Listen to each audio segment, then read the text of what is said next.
Let it play. Ah, got Class from the West Coast, Inglewood, producer.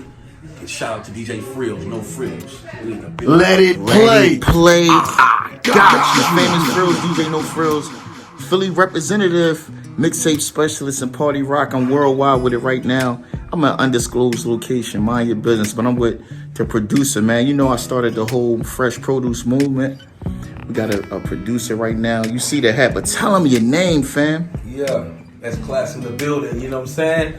We ain't here, man, you know, just want to discuss about a little work I've been doing, you know, over the years and everything, man. Beanie Siegel, you know, Eve gave me my first break with, shout out to E-Rex, you know what I'm saying? He came to LA, and again, I got a placement on Evolutions, the neck bones. I used to go by the neck bones, you know, and I got my start, you know, way back in 2002.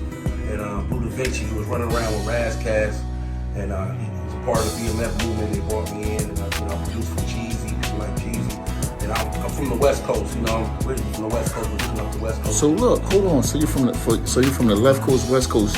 You see, you got a lot of East Coast love. But before we go there, like, what part of the West Coast you from? I'm from Inglewood, born and raised. Inglewood. Like, who's from, like, name some of the famous rappers from Inglewood for people around the world that don't know. Yeah, like Mac 10, you know what I'm saying? Mac I don't know if 10. I heard of Big Y, but Big Y, the relatives. Hold on. Look, I cannot make this up. Oh, man, you the guy I've been looking for. I did a mixtape. I was a young boy. Like, top of 2000. Just was telling somebody about it. It was called a Pro Club mixtape. Oh, wow. If you ever heard that old Pro Club mixtape, I did it. DjNoPhRiLLZ. That was you? I swear. Listen, I met him through the internet. I never met Big Y in my life. I was always wondering where he was at. I could never remember his name. I'm gonna tell you who was on there. Big Y was on there. Mitchell Slick. It was dudes. Even Game was on there, but it was like a young boy. I did that mixtape. Wow. If somebody got that mixtape, you gotta link me up with Big Y. Listen, I linked my other homies up with Big Y. My group that I was a part of had a deal with Corrupt, and I linked them up with Big Y, but I did the mixtape. It was called Pro Club because it was we don't wear Pro Club in Philly, but it was the T-shirts. Okay. So I remember doing the mixtape. I just was telling somebody about it. So shout out to Big Y because Big Y helped me put that joint together. Y was a small world, and the relatives, and then I remember the other name, but it was a lot of people from LA. Now these names definitely grew, but I remember a Game record being on there. But wow, so. Coming from Inglewood, who influenced you though, like to be a producer? Man, definitely Dr. Dre, Eric Sermon, man, DJ Quick, you know, RZA, man, a lot. I've just been, you know, art, you know, then I have my cousin was Razzcast, so he kind of brought my East Coast influence. I was just doing West Coast beats, and then, you know, then Big Meech, you know, who eventually took me to Atlanta. They had me around Shorty Red, me and Shorty Red was co-producing.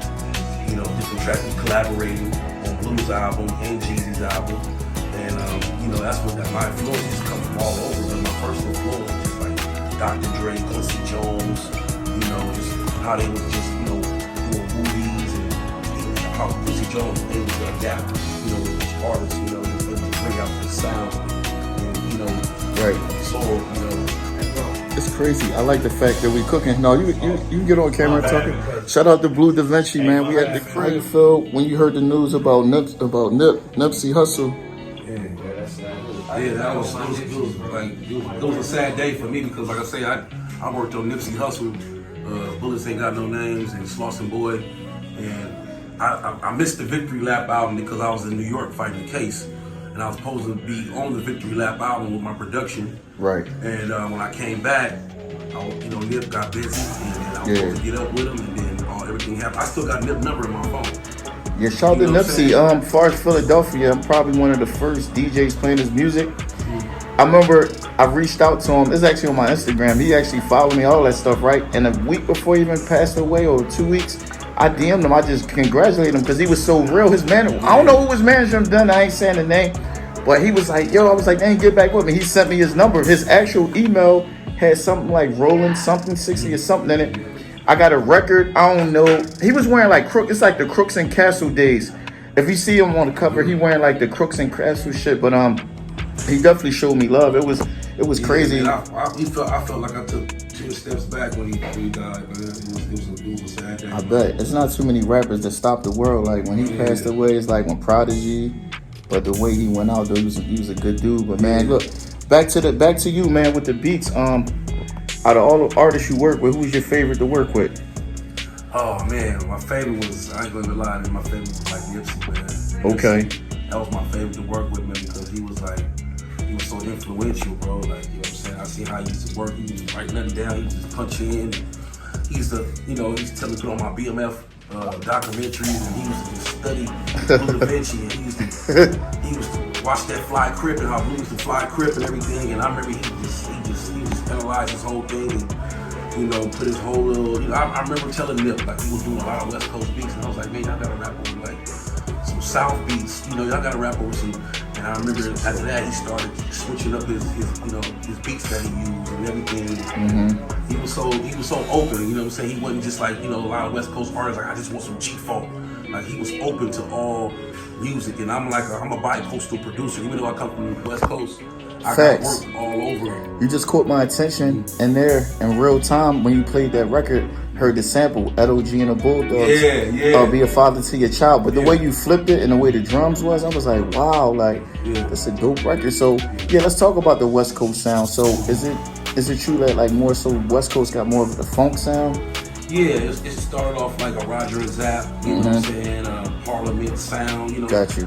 Dre, in NWA, they kind of embraced sampling, Parliament and everything like that. And so, DJ Quick, you know what I'm saying, and Battle Cat, he used to sample the claps, you know what I'm saying, the claps from the records. Like he'll single out a record and get the claps for Roger and Zapp. So West Coast sound was kind of based off of, funk, you know what I'm saying, Parliament and everything. So that's kind of like where our roots is, you know what I'm saying? Just like the East Coast sound roots is just like number drums and maybe, a little string here and there or something like that. Right. Just more wordplay, but West Coast is more musical inclined, you know what I'm saying? Yes. I'm all about the culture. I want to talk what I like about the West Coast. Back in the day, I was a young boy. What's the name? We had B Street and then we had Breaking. Yeah. So what I realized was that the West Coast was like the poppers, right, and the East Coast was the breakers. Yeah. And I mean, let's talk about some of that, like, cause what Turbo did and Breaking. And Ozone. Ozone, Rest in peace to Ozone. His real what's his name? Shaba. I can't pronounce his name right. He was original member of the Lockers with Rerun. Okay. And I know the other OG passed away too. Rerun was a part of that same group. It's so crazy. So, like when you was like a young boy, like you would see that where at like Venice Beach or different places. Oh yeah, I was thinking about like 5 or 6 when the Breaking era came out. Yeah. And like I remember my older brother, he'd put cardboards and boxes together, and they'd get out there, they'd be windmilling, and they'd be spinning on their head. Right. And pop locking and everything like that. And I used to try it all, man. You know what I'm saying? I tried spinning on my head, almost broke it. You know what I'm saying? But yeah, man, I remember that era, man. I love that era right there, man. Well, let's talk a legendary place. I don't know if you've seen a movie. Was Miracles real? You seen the movies Breaking 2? Oh yeah. That big building they was trying to. Was that real? Yeah, Miracles? Yeah. Oh shit, that was dope. What about It wasn't Blue Light. Well, the Radiotron was real though. That was real though, right? Cause I seen a documentary on the Radiotron, and it's like a Mexican boy owned it, whatever, and I know that was definitely real, but that was dope though, man. Look, I mean, I could probably interview you all night because like you got so much history. Let's talk about equipment. So I know right now everybody produce different. What was your favorite beat machine to use back in the day? Man, the MPC 2000, man. MPC 3000, 2000. That's what I started on. You know what I'm saying? Sampling music and stuff like that. Right. I used to, I started from like Roland, but then he was the first person to show me the MPC 2000 and 3000. So Blue made beats too? He don't make beats, but he knew how to work everything. You know what I'm saying? He always had his hands on new equipment. Gadgets, and he'll bring it to me. Right, you know what I'm saying? He'll bring it to me and be like, yes, we'll work with it. And I'll work, because I know how to play piano, I know how to play drums, I play drums in church. He'll always he'll come over with new equipment, new keyboards. So he's the first person to show me the MPC 2000, how to sample on it. And I was like, oh, because I used to have keyboards that had built-in sounds in there. But Right. with the MPC, you gotta load your own sound. Yeah. So now you can customize your work. You can customize your work. You know what I'm saying? And you can. I used to go through records and stuff like that and take break beats, sample break beats, sample different snares from different records just to have my own drum sound, you know what I'm saying? So what's your favorite break beat of all time? Oh man, I would say, man, it was like, what's that, what was that? Everybody knows. It was Dre's. Yeah, that one where he got that from. That's from Parliament, right? Yeah, I think Parliament, yeah. Yeah, I love that joint, yeah. I just remade it too. For real? Yeah, Can we hear it? But I ain't got it on. Oh, man. I ain't got it over on my email. You got some exclusives you want anybody to hear? Like, of course, Let me see. I got some exclusives. I'll show you. So what is like to date, like what's the biggest selling album like you've been a part of as far as with your production on? I would say Evolutions and Beanie Siegel. Those are the biggest ones. Yeah. And The Becoming. Yeah, The Becoming, yeah. That's what's up. So when I used to hear S-Class back in the day, they was talking about you? Yeah, they were talking about me. I actually went under two names. I used to produce under S-Dog, but then I was ghost producer with Dr. Dre and Nocturnal. I worked on Nocturnal. Yeah. Album. Knox landed. I kind of like broke his album. Yeah. And my contract went bad. Yeah. I had a production deal with LA Confidential. Gotcha. And the production deal went bad, so they tried to shelve me. So I started S-Class. I went out to Atlanta. And so hold on, you giving up some things. So if they ever try to shelf you, so just reinvent yourself with a different name? Yeah, I basically had one production company that was signed to LA Confidential. So you started another one. I started another production company. So that way you don't got so Right. you can okay, it makes sense. Yeah, I got brothers. I got 3 brothers that produce. Yeah. So when I was at LA Confidential, I was solely producing for them. And then they was like they had me signed. They told me anybody else I work with, I gotta get permission with them and everything like that. And I had already worked with a lot of people, E40 and different people before I signed the contract with them, an exclusive contract. Mm-hmm. So the deal went bad. Nocturnal, he put out this one album. The deal kind of went, bad for me. So what I did was I started a production company, and I went out. I had me shop them beats to different artists. Yeah. And so I placed under them, Beanie Siegel, Jeezy, Juvenile, a lot of people. So Meech was really pulling strings for you. He was pulling strings to kind of show me the world. He should show me that. Because I left LA right after the G-Funk era. Right after maybe Pop died and everything, and the West Coast kind of slowed down. Yeah. I was signed with Nocturnal, and the deal went bad, and she was like, "Man, Atlanta's blowing up. Right. You go out to Atlanta, man. This is yeah, you're right. So you got there. Took off. Yeah. When, maybe Outkast and it was took off, and right when T.I. was kind of underground, he was making the rise. He was like, "Man, we gotta go to Atlanta. That's where the sound is at right now." And I see that blowing up, and it did. Yeah, it did.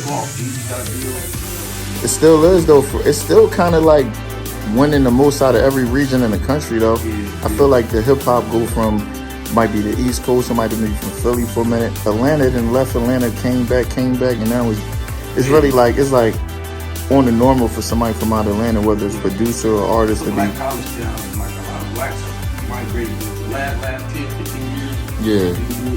A lot of blacks that migrated to Atlanta, Miami, Tennessee, Virginia. Right. Yeah. That's what's up, man. Listen, man, this interview could last a billion years. I wanna actually bring you on my show too. It's called I'm with the DJ. Okay. So we could just talk even more, man, because like I love these stories, man. Like people who really did a lot. You got a lot you can teach people. You got a lot to offer. Yeah. And then the fact that you went from left coast to left coast. I call West Coast left coast. Left coast to west coast to East Coast to Atlanta, which is the South. So you got a lot to talk about and teach people. Anything you want to say before we wrap this joint up, bro? Just want to shout out all the producers out there and all the up-and-coming producers out there. Man, just keep on your grind, keep working. It's like NiPSEY, man, never give up. You know what I'm saying? Whatever your passion is, there's a lot of directions with production. You know, not just rappers. It's like you got video games, you got movie scoring, you got all kind of stuff. You know, you got all kind of films. Don't film filming without music. Music is attached to everything. So with that, you know, it's a lot of work out there, man. Shout out to all the producers out there, man. That's on the grind, man. That's class in the building. That's class beats. The question is not why, but why not Let it DjNoPhRiLLZ? play. Let it play. Affirmative, famous frills, DjNoPhRiLLZ, famous frills, DjNoPhRiLLZ, man. Shout out to S Class B. Rest in peace to NiPSEY Hussle. Make sure you like and subscribe to my channel and my